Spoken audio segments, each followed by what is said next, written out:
শাস্ত্রে আছে কেউ যদি একবার শ্রীকৃষ্ণের আশীর্বাদ লাভ করে তাহলে তাকে আর এই জড়জগতে জন্ম মৃত্যু ব্যাধি কষ্ট ভোগ করতে হয় না এবং পুনর্জন্ম গ্রহণ করতে হয় না। জন্মের মতো দারিদ্রতা দূর হয়, পারিবারিক সমস্যা থেকে মুক্তি পাওয়া যায়, কারণ ভগবান শ্রীকৃষ্ণ স্বয়ং যে বাড়িতে বিরাজ করেন সে পরিবার মা লক্ষ্মী সহ সমস্ত দেবদেবীর আশীর্বাদ লাভ করে। আর এই আশীর্বাদ লাভ করতে বাড়িতে তিনটি বিশেষ জিনিস রাখা প্রয়োজন। ভগবান শ্রীকৃষ্ণ নিজেই যুধিষ্ঠিরকে এই জিনিসগুলো সম্পর্কে বলেছিলেন। আমাদের শাস্ত্রেও এই তিনটি জিনিসের বিশেষ উল্লেখ আছে। তাই সাংসারিক সুখ পেতে, আর্থিক অনটন দুঃখ কষ্ট থেকে রক্ষা পেতে বাড়িতে অবশ্যই রাখুন এই তিনটি জিনিস। নমস্কার বন্ধুরা, আপনাদের সকলকে স্বাগত জানাই শ্রীকৃষ্ণ বাণী ও কৃষ্ণ এই ইউটিউব চ্যানেলে। আপনারা যারা এই চ্যানেলে নতুন তারা অবশ্যই চ্যানেলটি সাবস্ক্রাইব করুন এবং বেল বাটনে প্রেস করুন এরকম আরও নতুন ভিডিও দেখার জন্য। ভিডিওটি দেখে যদি ভালো লাগে তাহলে অবশ্যই একটি লাইক করবেন এবং সবাইকে শেয়ার করবেন যাতে তারাও ভিডিওটি দেখে উপকৃত হয়, এবং কমেন্টে জয় শ্রীকৃষ্ণ লিখতে ভুলবেন না যেন। পুরাণ মতে ভগবান শ্রীকৃষ্ণের কৃপা লাভ করলেই অশান্তি ও দুর্ভোগ কেটে যায় বলে মনে করা হয়। তাই ভগবানের আশীর্বাদ লাভ করতে এই তিনটি জিনিস বাড়িতে অবশ্যই রাখবেন।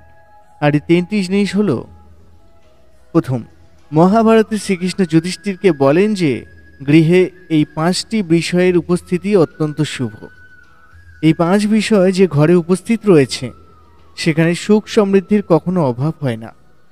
শ্রীকৃষ্ণ জানান যে পাঁচটি বিষয় হলো ধূপকাঠি, প্রদীপ, ফুলের সুগন্ধ, গঙ্গাজল ও নৈবেদ্য। যে কোনো বাস্তুদোষ ও পাঁচটি জিনিসের উপস্থিতির ফলে দূর হয়ে যায়। এই পাঁচটি জিনিসের উপস্থিতিতে বাড়িতে স্বয়ং ভগবান শ্রীকৃষ্ণ বিরাজ করেন। এতে ব্যক্তির মন শুদ্ধ থাকে ও শ্রীকৃষ্ণের কৃপায় মা লক্ষ্মী সহ অন্যান্য দেবদেবীর আশীর্বাদ লাভ হয়। শ্রীকৃষ্ণ যুধিষ্ঠিরকে আরও বলেন, গৃহে জলের ব্যবস্থা রাখা অত্যন্ত জরুরি। ঘরে যেন কখনো জলের অভাব না হয়। বাড়িতে জলের পাত্র থাকবে উত্তর পূর্ব দিকে। এই দিকটি ঈশান কোণে নামে পরিচিত। আর যুধিষ্ঠির যেহেতু রাজা তাই তাকে তার রাজ্যে যাতে জলের অভাব না থাকে সেদিকে সজাগ দৃষ্টি রাখার পরামর্শ দেন। তৃষ্ণার্তকে জল দেওয়ার থেকে বড় পুণ্যের কাজ আর কিছুই নেই। বাড়িতে ঘিয়ের পাত্র যেন কখনো পুরোপুরি শেষ না পায়। ঘি কমে এলেই নতুন ঘিয়ের পাত্র এনে রাখতে হবে। রান্না ও প্রদীপ জ্বালাতে ঘিয়ের ব্যবহার অত্যন্ত শুভ। আর বাড়িতে মধু রাখা খুবই শুভ ফলদায়ক। মধু বাড়ির পরিবেশ ও পরিবারের সদস্যকে শুদ্ধ করে। মা লক্ষ্মীর আশীর্বাদ লাভ করা যায়। বাড়িতে একটু চন্দন কাঠ অবশ্যই রাখা প্রয়োজন। চন্দন কাঠ সবসময় শুদ্ধ হয় আর এর গন্ধ কখনোই নষ্ট হয় না। চন্দন কাঠের সুগন্ধ ঘরে নেগেটিভ এনার্জিকে প্রবেশ করতে দেয় না। বাড়িতে সরস্বতী আরাধনা করলে দারিদ্রতা থেকে দূর হয়ে যায়। তাই বাড়িতে অবশ্যই দেবী সরস্বতীর ছবি বা মূর্তি রাখা প্রয়োজন। দ্বিতীয়, হিন্দু শাস্ত্রে শিউলি গাছ ও ফুলের অত্যন্ত গুরুত্ব রয়েছে। শিউলিকে অত্যন্ত পবিত্র বলে মনে করা হয়। এমনকি বাস্তুশাস্ত্রেও শিউলিকে অত্যন্ত শুভ বলে মনে করা হয়েছে, যা ধন সম্পদ ও সমৃদ্ধি দান করে এবং সকল ইচ্ছা পূরণ করে। একে কল্পবৃক্ষ ও হরসিংহার গাছও বলা হয়। সমুদ্র মন্থন থেকে যে শিউলি বৃক্ষ বের হয়েছিল তা ভগবান ইন্দ্র স্বর্গে প্রতিষ্ঠা করেছিলেন। ভগবান শ্রীকৃষ্ণ শিউলি ফুল খুবই পছন্দ করেন। তাই ভগবান শ্রীকৃষ্ণের সঙ্গে শিউলির একটি বিশেষ সম্পর্ক রয়েছে। দেবী লক্ষ্মীও শিউলি ফুল খুব পছন্দ করেন। এমনকি দেবী লক্ষ্মীর আরাধনার সময় শিউলি গাছ লাগালে বাড়িতে অনেক আশীর্বাদ নিয়ে আসে।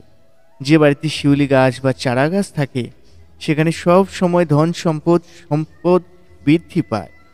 বাড়িতে শিউলি ফুলের গাছ লাগালে ইতিবাচক শক্তির সঞ্চার ঘটে। বাস্তুশাস্ত্রে মনে করা হয় যে বাড়িতে শিউলি ফুল থাকে সেখানে দেবী লক্ষ্মীর বাস থাকে। শিউলি ফুল দিয়ে দেবী লক্ষ্মীর আরাধনা করলে দেবী লক্ষ্মী তার আশীর্বাদ ভক্তদের উপর বজায় রাখে। বাড়িতে বিশেষ দিনে শিউলি ফুলের গাছ লাগানো উচিত। সোমবার, বৃহস্পতিবার, শুক্রবার দিন বাড়ির প্রধান দরজায় শিউলি ফুলের চারা লাগালে তা বাড়ির অর্থনৈতিক অবস্থাকে মজবুত করে। বাস্তুশাস্ত্র মতে বাড়ির উত্তর পূর্ব দিকে শিউলি গাছ লাগালে দেবী লক্ষ্মী ও ভগবান বিষ্ণুর আশীর্বাদ পাওয়া যায়। তৃতীয়ত, ভগবান শ্রীকৃষ্ণের ছবি বা মূর্তি রাখার নিয়ম। বাড়িতে শ্রীকৃষ্ণের ছবি রাখা অত্যন্ত গুরুত্বপূর্ণ। শ্রীকৃষ্ণের ছবি বা মূর্তি ঘরে রাখলে জীবনে নানা সমস্যা থেকে মুক্তি পাওয়া সম্ভব, কিন্তু ভগবানের বিশেষ ভঙ্গিমার ছবি বিশেষ স্থানে লাগালে দ্রুত ফল পাওয়া যায়। বাড়িতে প্রধান দরজায় রাখুন বাঁশি হাতে শ্রীকৃষ্ণের ছবি।